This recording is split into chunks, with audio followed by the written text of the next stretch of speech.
Ok. Buenos días a todos, gracias por conectarse a esta sesión del Journal Club.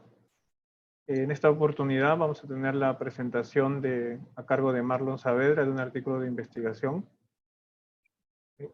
Y bueno, estamos atentos a todas las preguntas. Marlon, te dejo la presentación. Ok, hola, buenos días a todos.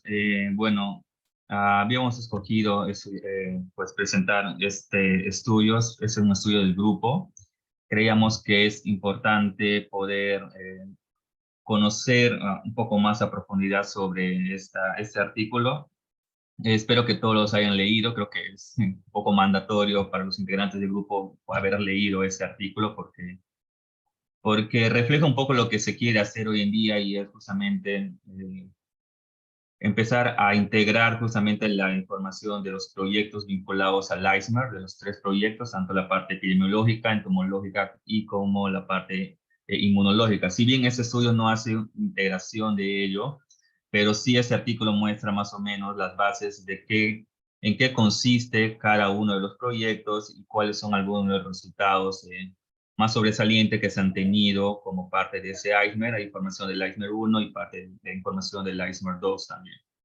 Ok, el artículo lleva por nombre Malaria, Resiliencia en Sudamérica, Epidemiología, Biología del Vector y Inmunología del Centro Internacional de Excelencia de Malaria, una red de trabajo entre Perú y Brasil.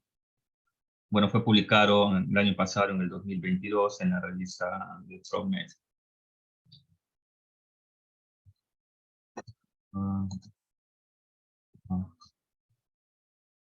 Ok. A manera de background o de introducción, pues todos sabemos que la gran mayoría de los casos de malaria en las Américas ocurren en mayor cantidad pues en la cuenca amazónica. Hay otro grupo de malaria que ocurre en la zona del Pacífico de Perú y otra en la zona del Pacífico de Colombia, pero los casos de malaria son menos a comparación de lo que ocurre en la cuenca amazónica, tanto de Perú, de Brasil, del lado de Colombia y también en Venezuela.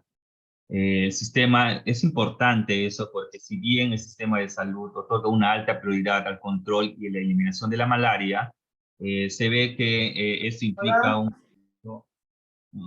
disculpa, implica un gasto alto al Estado y también produce muchas comorbilidades en la población, el cual muchas veces se ve afectada en su aspecto económico al no poder trabajar o en gastos económicos de la población afectada por esa enfermedad.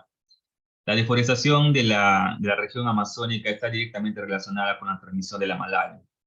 Se relaciona directamente porque hace que el contacto de las personas con los vectores esté más relacionado y más cercano. La deforestación hace que nuevos vectores puedan aparecer en las comunidades y hace que las personas tengan mayor riesgo de estar en contacto con esos vectores, haciendo que la enfermedad sea más en contacto. La movilidad es un mecanismo particularmente importante para mantener la malaria endémica en la Amazonía. Ese estudio se está realizando a bastante profundidad hoy en día porque se ha visto que la movilidad de las personas por muchos aspectos, como los aspectos económicos, de ir a sus comunidades, a otras comunidades o de dirigirse a las ciudades grandes, hace que durante ese proceso puedan diseminar los parásitos de una comunidad que tiene altos casos de malaria a otra que no tiene de repente casos de malaria o que presentan poblaciones de parásitos diferentes. El comportamiento de picadura outdoor de los mosquitos, identificado recientemente, contribuye significativamente a la transmisión de la malaria residual. Eso se puede deberse a muchos factores que han hecho que el comportamiento del mosquito o del vector haya cambiado desde picar dentro de las casas a picar fuera de las casas. Entonces, ese comportamiento hace que la transmisión de la malaria también se esté realizándose fuera de las casas. Cuando las personas van a bañarse, van a hacer alguna actividad de trabajo, cuando están en alguna reunión social, hace que la transmisión también se dé afuera de las casas y eso puede ser un motivo de malaria residual. Y finalmente, los planes de eliminación de la malaria en Brasil en el 2015 y en Perú en el 2016, que tienen como objetivo la eliminación de la malaria, cada uno en su país, con objetivos y metas propios. Los de Brasil están concentrados, me parece que en 4 etapas y los de Perú en 3. En Brasil están enfocados más en la búsqueda de pacientes y en la disminución de las mortalidades de malaria. Y en caso de Perú, pues está bastante enfocado también en los casos, en disminución de los casos y también en la búsqueda, sobre todo de pacientes asintomáticos o de submicroscópicos.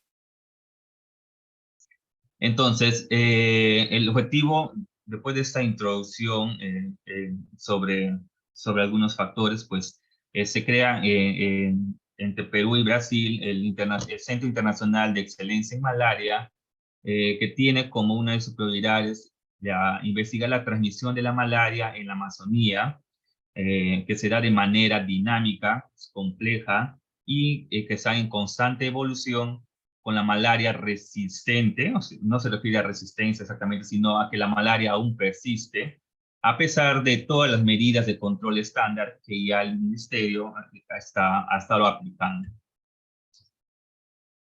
Como forma de conocer un poco el origen de ese Centro Internacional de Excelencia en Malaria, desde el 2010, el Instituto Nacional de Enfermedades,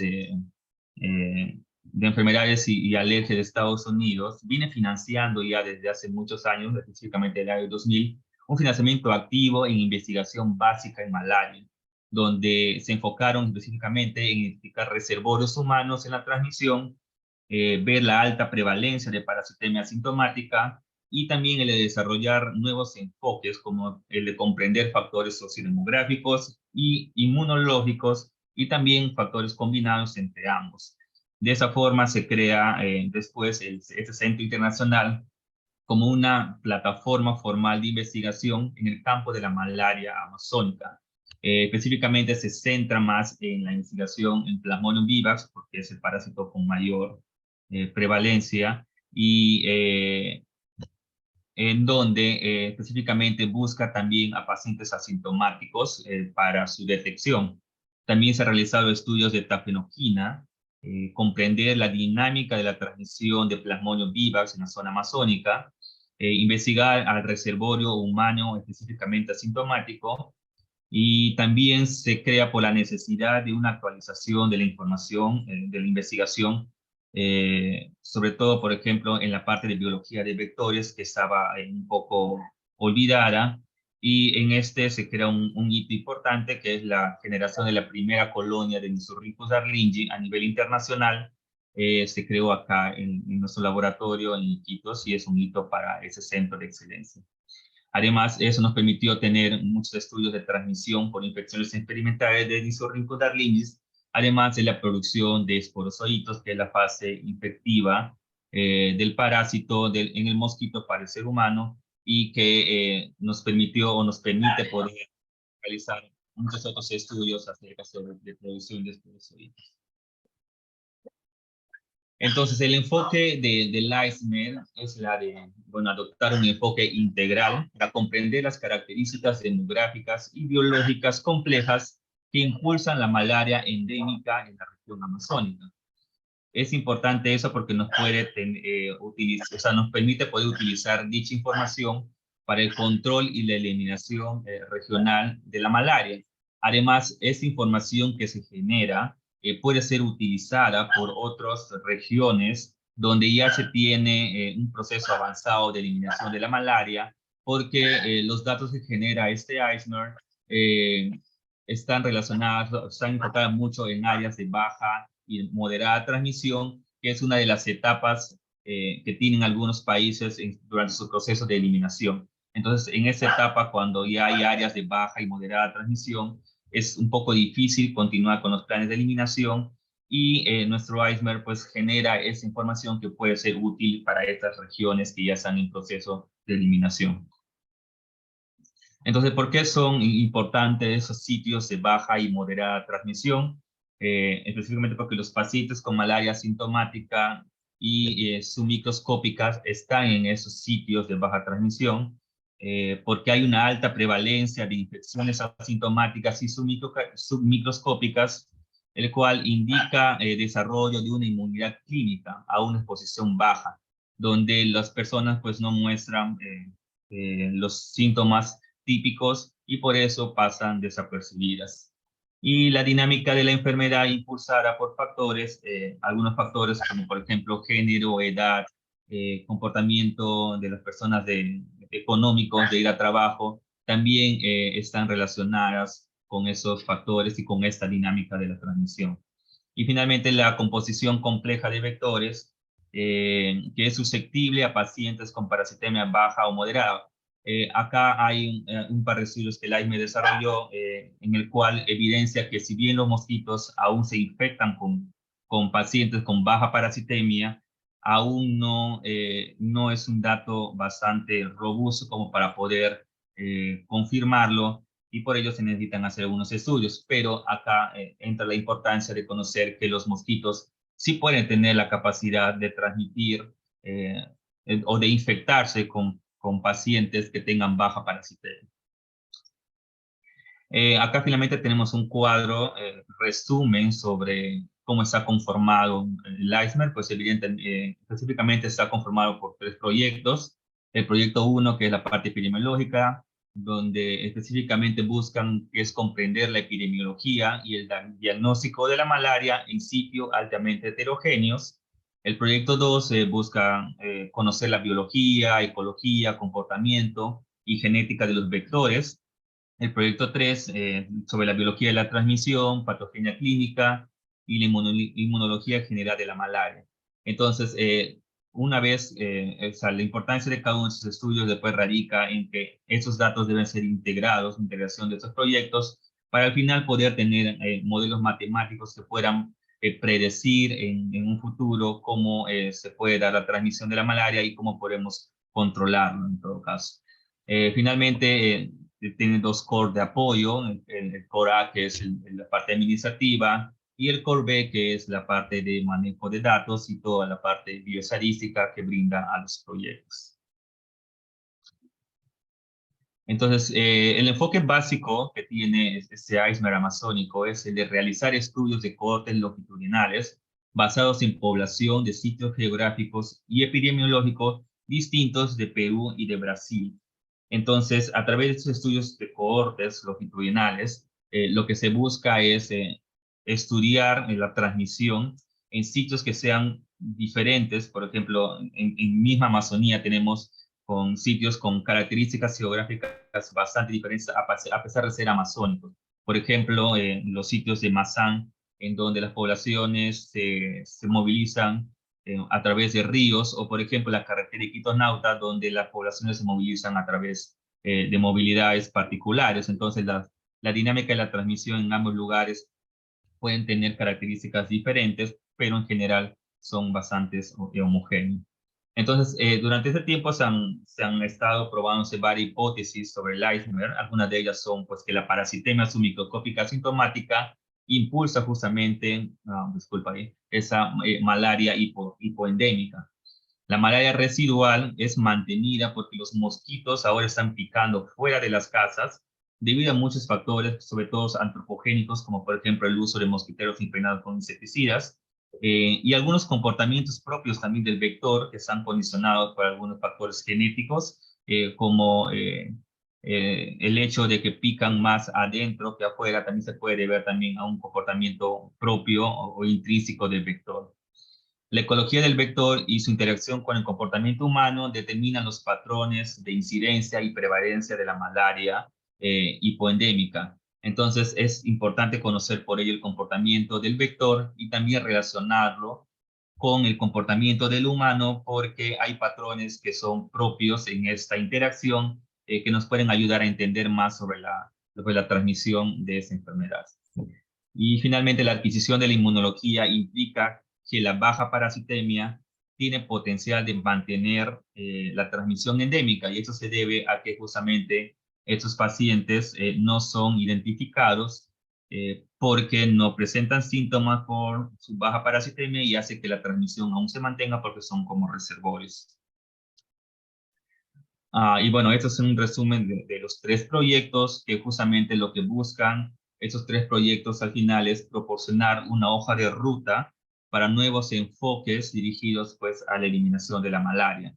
Entonces la integración de todas esas datas de esos 3 proyectos nos va a poder direccionar a nuevos enfoques o planes de control, planes de manejo, estrategias sobre la eliminación de la malaria que puedan ser utilizados por las autoridades o por los directores para justamente elaborar esas estrategias. Bueno, entrando en detalle en cada proyecto, acá voy a detallar un poco en qué consiste y los principales hallazgos que han tenido cada uno de los proyectos. He estado viendo pues la lista de participantes que estamos acá en ese journal y me parece bien que pues estén como que varios compañeros que trabajan justamente en estas áreas. Si bien yo me centro más en entomología, pues voy a tratar de explicar un poco también la parte epidemiológica y vectorial, pero si durante mi exposición quieren hacer algún comentario adicional o alguna rectificación parte mía, estoy llano a que lo puedan realizar, porque justamente de eso se trata, de poder interactuar entre nosotros, entre diferentes disciplinas, para poder profundizar más en esta exposición. Ok, el proyecto 1, como le mencioné, es la parte epidemiológica. Eh, una de las cosas que realiza es la de calcular, interpretar e identificar los índices y determinantes de la transmisión local de malaria. Ese objetivo integra un poco los tres proyectos, es como que en secuencia. La primera parte, el proyecto 1, pues identifica y caracteriza los casos. Luego esos casos son derivados a la parte entomológica, para justamente ver cómo es la transmisión en los mosquitos, infectar mosquitos con esos pacientes, sobre todo los pacientes asintomáticos, pero también con pacientes sintomáticos para hacer la comparación. Y finalmente también al proyecto 3 para ver algunos experimentos inmunológicos en el mosquito o experimentos inmunológicos como propios de las muestras que se sacan en el proyecto 1. El otro objetivo está involucrado con la epidemiología molecular y la genética de las poblaciones, ver sobre todo cambios temporales en las poblaciones del parásito, tanto de Plasmodium vivax como Falciparum, si hay algún cambio temporal genéticamente hablando de esas poblaciones entre comunidades o en el tiempo. Detectar de introducciones y reemplazo de parásitos, que va muy relacionado también con la parte de movilidad de las personas que de una comunidad a otra se transitan y pueden reintroducir o introducir nuevos parásitos con nuevas características genéticas en determinadas comunidades o en determinadas zonas. Y también ver la complejidad poblacional cuando se da una intervención, antes de la intervención y después de la intervención. Otro de los objetivos es la de modelar la dinámica de la transmisión de la malaria, a través de simulación de intervenciones. Lo que se le busca es simular escenarios a través de modelamientos para ver justamente cómo es esta dinámica de la transmisión, relacionada también con la heterogeneidad ecológica y las diferencias en la sociodemografía de la población, que son factores que están también relacionados con la transmisión. Entonces, mucho se ha centrado el proyecto 1 específicamente en la epidemiología de los asintomáticos, que para nuestra zona amazónica son muy importantes porque son considerados los reservorios. Se basa mucho en patrones de transmisión en diversos entornos, donde cada sitio tiene una alta prevalencia de infecciones asintomáticas, que pueden diferir en algunas características propias de esa geografía, de zonas geográficas diferentes, y también de características sociodemográficas de la población. Entonces, cada sitio se ha encontrado que tiene una alta prevalencia justamente de estas infecciones asintomáticas, pero cada sitio también tiene sus propias características que hacen que sea como que muy exclusivo de esas zonas. Además, también esta prevalencia de infecciones asintomáticas altas es un reto para la parte microscópica, porque muchos de esos asintomáticos tienen más o menos 10 parásitos por mililitro, lo cual hace que sea difícil de detectarlos a nivel de microscopía, y también está muy condicionado también con muchos factores como edad y tiempo de vida y ocupación de las personas. Un modelo matemático que se creó justamente en este iceberg muestra que el 20% de la población contribuye a la carga de malaria en una zona. Eso puede parecer un poco descabellado, pero según el modelo eso es lo que predice.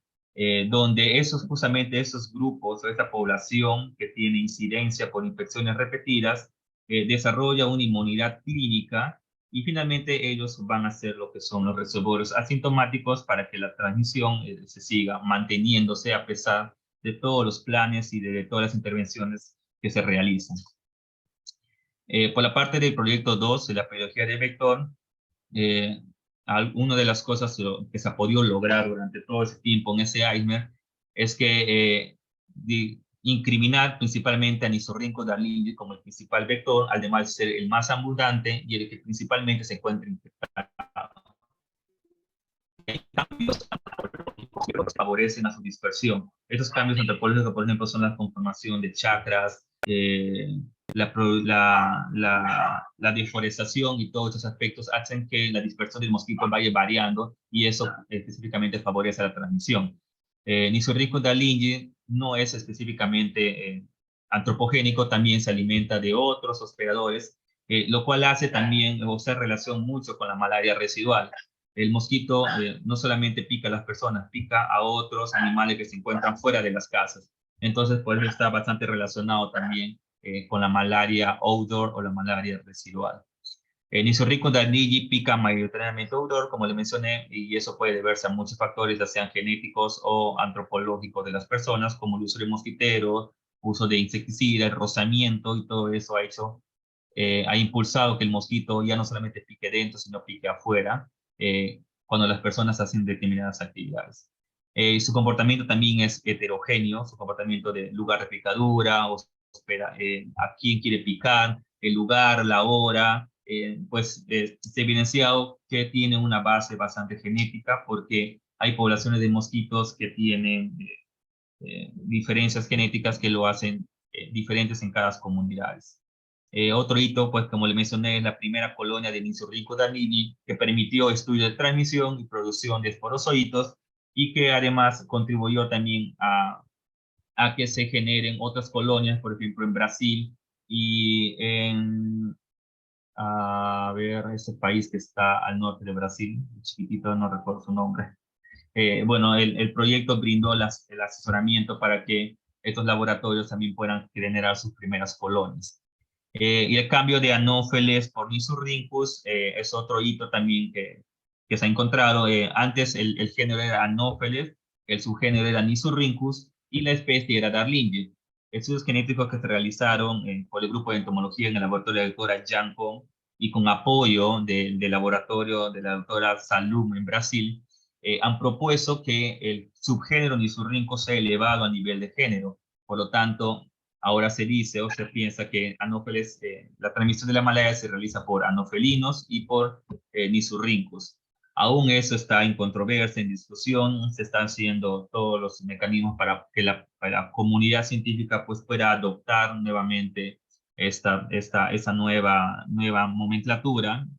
Tenemos un dato curioso, la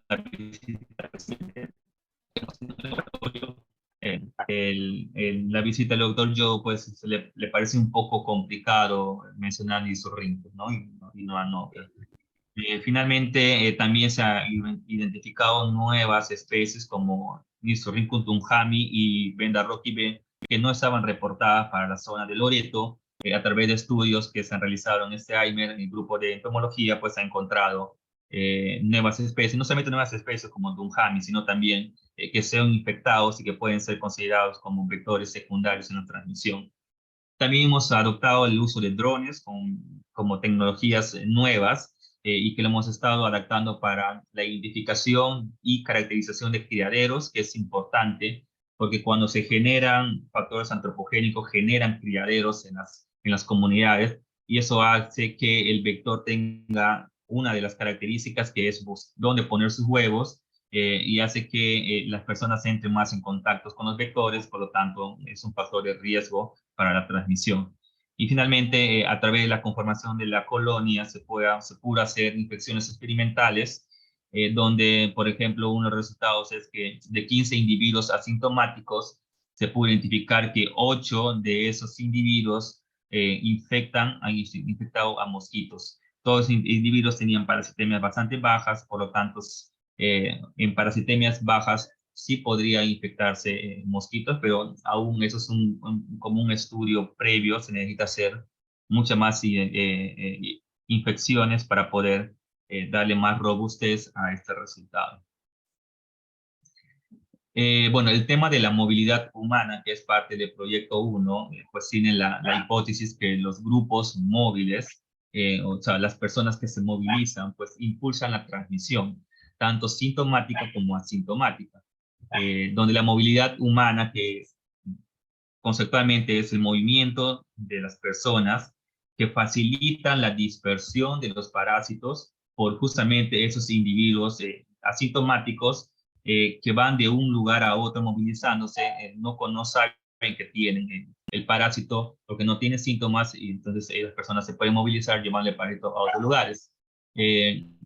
Eso hace que no resistencia a algún fármaco, sino de persistencia, persista aún cuando se hacen intervenciones. Por más que se hagan intervenciones, si hay personas asintomáticas circulando que se están movilizándose, pues van a distribuir o diseminar la enfermedad.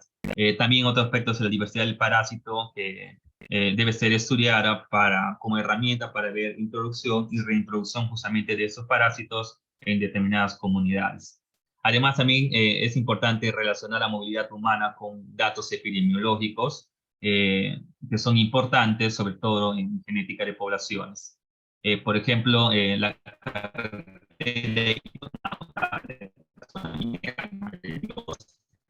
personas por cuestiones económicas, sobre todo, se movilicen de un lugar a otro y eso pues promueve la introducción de parásitos. Un estudio sobre el uso de dispositivos GPS mostró que de personas o pobladores infectados viajan constantemente de un sitio a otro, de una comunidad a otra, de un punto a otro, o también a lugares muy lejanos. Por ejemplo, hay personas que de Mazán pueden irse, por ejemplo, a Nauta o a la zona del río Nanay fácilmente, y son personas que están llevando el parásito, pero no saben porque son evidentemente asintomáticos.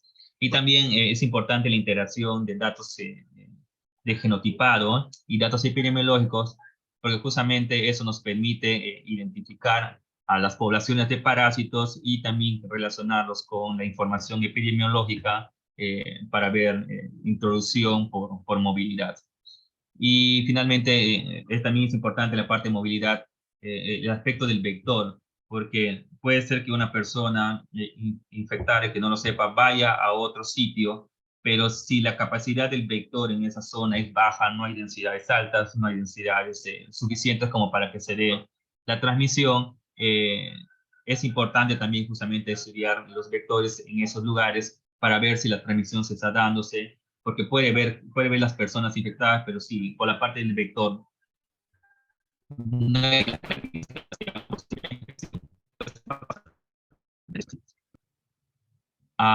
bueno, en ese cuadro le pedí el apoyo a Julián para conocer un poco más sobre la parte inmunológica para que pues, pueda explicar ese cuadrito que es bastante interactivo. Julián, ¿estás por ahí? Sí. Buenos días con todos. ¿Me escuchas, Piero? ¿Me escuchan? Sí, sí, Julián. Ya, ok. Bueno, del gráfico lo que podemos inferir es, una vez que el paciente está infectado con Plasmodium vivax, el sistema inmune emplea dos grandes mecanismos de defensa, dos barreras de defensa, ¿no? Entonces, dentro de las primeras barreras tenemos células de la memoria, células del sistema inmune y también adaptativa. Las células del sistema inmune, tenemos a los monocitos y a los neutrófilos, y en la adaptativa están las células T citotóxicas. Entonces, cuando estas células, los monocitos y los neutrófilos reconocen a los parásitos, mediante un mecanismo de defensa, producen especies reactivas en oxígenos, o también las denominadas especies ROS, que estas son tóxicas para el parásito, eliminan a los parásitos, y las células T citotóxicas a su vez también secretan gránulos citotóxicos que ayudan a eliminar el parásito. Entonces, los monocitos y los neutrófilos envían citoquinas, ¿no? Secretan citoquinas como interleucina 6, 1 beta interleucina 10 y factor necrosis factor de necrosis tumoral. Estas citoquinas a su vez producen síntomas, una gama de síntomas en el paciente y sirve como un medio de señalización para que se activen las células T dentro del sistema inmunadaptativo. Estas células T a su vez se diferencian en células T reguladoras y activan a su vez a células B que se encuentran en los centros germinales. Entonces, estas células B que están dentro de los centros germinales, mediante un proceso de diferenciación somática y cambio de clase, se convierten en células B de memorias maduras que a su vez son secretoras de anticuerpos y estos anticuerpos son los que protegen a las personas ante posteriores episodios de malaria. Bueno, eso es lo que se resume en grandes rasgos el gráfico. Ok, muchas gracias. Quiero mostrar directamente. Me avisan si se ve, ¿se ve?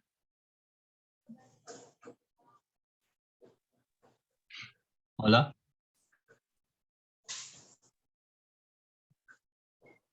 Hola. Sí, se escucha. Se ve que Se ve tu presentación. Se ve la diapositiva.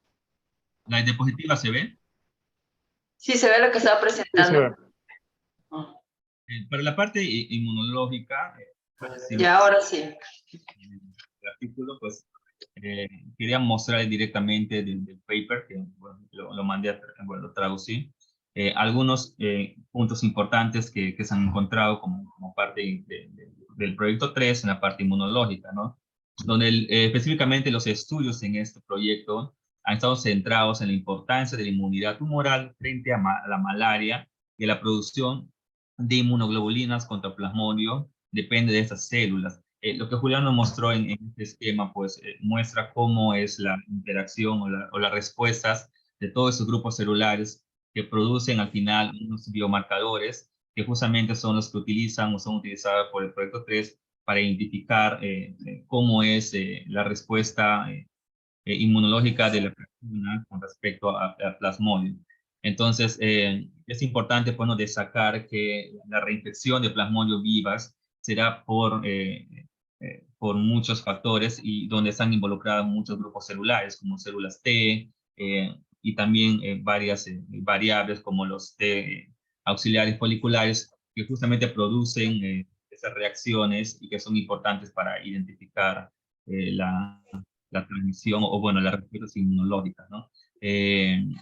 Justamente estos hallazgos pues, hacen que las investigaciones experimentales profundas de los mecanismos inmunitarios en individuos infectados asintomáticamente, donde los ensayos funcionales para identificar mecanismos que expliquen la falta de inflamación sistémica, la ausencia de síntomas y la menor parasitemia observada en individuos asintomáticos. Específicamente, el objetivo de estas respuestas antígenas es clave para ver la inmunidad mediada por anticuerpos adquiridos de forma natural contra malaria por Plasmodium vivax, pero que aún no se han determinado y donde los estudios de cohortes pueden ser importantes para poder identificarlos. Y bueno, finalmente, como conclusión de ese paper, pues muestra que la malaria en la Amazonía presenta muchas complejidades, bajas niveles de movilidad y mortalidad. Eso resulta para la elaboración de plan malaria cero que hoy día se aplica a los datos justamente de nuestro AIME para poder elaborar este plan. Ha sido centrado justamente en la parte de las personas sintomáticas, infecciones microscópicas, donde son importantes como reservorios de transmisión. Está rompido. Ajá. ¿Y le rompí? Bueno, los grupos de alto riesgo también están vinculados mucho a actividades económicas, como por ejemplo el hecho de que las personas se movilizan de un lugar a otro, que son importantes para la dinámica de la transmisión, justamente de esas personas asintomáticas que hace que la enfermedad aún persista cuando se tienen muchos planes de eliminación. Y finalmente me quedo con esta frase que dice que la parasitemia asintomática en áreas de baja transmisión como la amazónica pueden permitir nuevos enfoques de desarrollo de vacunas y la comprensión de la patogénesis de la enfermedad.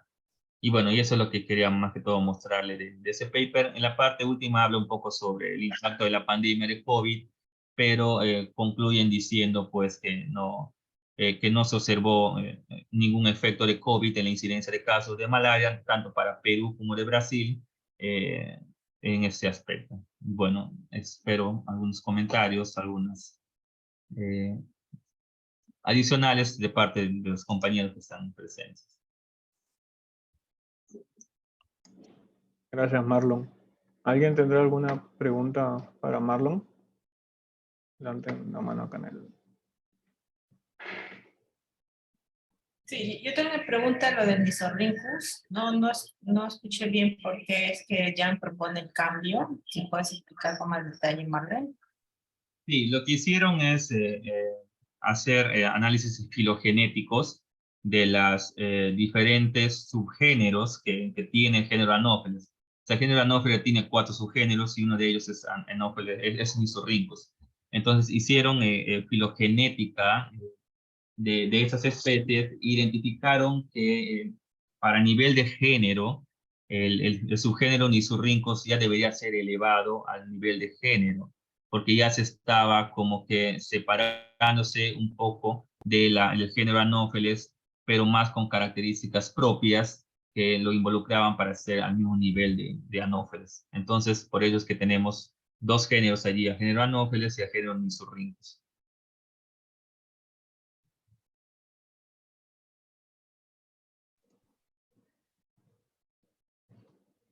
¿Alguna otra pregunta adicional? Sobre eso, entiendo que han secuenciado genoma completo del vector también. O sea, ¿para ese análisis fue en específico o han hecho algo más con esta información? Ah, sí, no me he dado cuenta, pero creo que me pasé ese dato de la parte entomológica. Sí, justamente uno de los hallazgos también es que se secuenció, o sea, se envió del insectario, las muestras de Darlingi, se envió a Harvard una muestra de mosquitos para tener nuevamente un genoma completo de Nisorrhynchus darlingi. Ya se tenía un genoma previo, pero habían como algunos vacíos, y con ese nuevo genoma que se va a hacer, aún no salen los resultados. Se piensa que se va a poder cubrir esos vacíos que hay, sobre todo en Nisorrhynchus darlingi. Entonces, es otro de los sitios que se van a publicar pronto, supongo, que sobre el nuevo genoma de Nisorrhynchus darlingi, que puede ayudar justamente a ver algunos aspectos genéticos de esta especie para futuros estudios.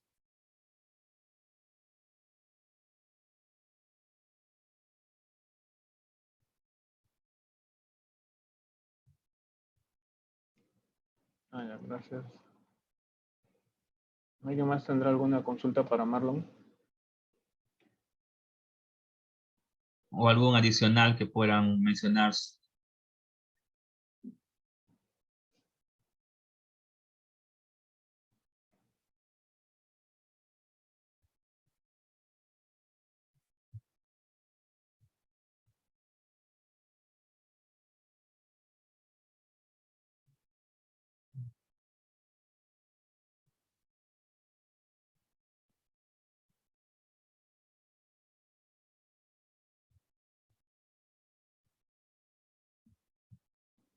No creo que nadie tiene ninguna consulta adicional. Okay. Listo, está felicitando tu presentación. Okay, muchas gracias. Bueno, si nadie tiene una consulta más, gracias Marlon por tu presentación, bastante interesante. Gracias a todos por haberse conectado para esta sesión. Ya todos tienen el cronograma. Los espero para la siguiente sesión. Ay, caray.